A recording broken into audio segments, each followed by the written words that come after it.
అందుకని ఆ మణినాగం ఏం చేసేదంటే బయటికి వస్తూ ఉంటే పుట్టలోంచి శివ శివ శివ శివ శివ శివ శివ శివ అంటూ వచ్చేది. అది శివనామం చెప్తూ తిరిగి శివనామం చెప్తూ ఆహారం తీసుకుని శివనామం చెప్తూ పుట్టలోకి వెళ్ళిపోయేది. అది ఒక రోజున శివనామం చెప్తూ వెళ్ళిపోతోంది.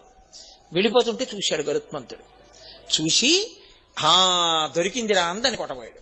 అది నిర్భయంగా పాకుతూ శివ శివ శివ శివ అంటూ వెళ్ళిపోతుంది. పరమేశ్వరుడు, ఆయనకి తెలియందే ఉండండి, ఆయన సర్వజ్ఞ, ఆయనకు అన్నీ తెలిసి ఎక్కడేం జరుగుతోందో.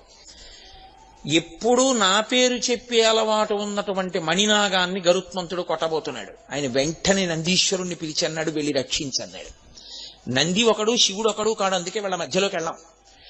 వెంటనే నంది, నేను వెళ్ళి గరుత్మంతుణ్ణి చెనకితే బాగుండదు, శివకేశవులు రెండుగా కనపడే ఒకరు, శ్రీ మహావిష్ణువుకి చెప్తే ఆయన వాహనం కాబట్టి ఏమిటయా ఈ పని అంటారు, మేమిద్దరం ఈక్వల్స్, నేను ఈయన వాహనాన్ని ఆయన వాహనం.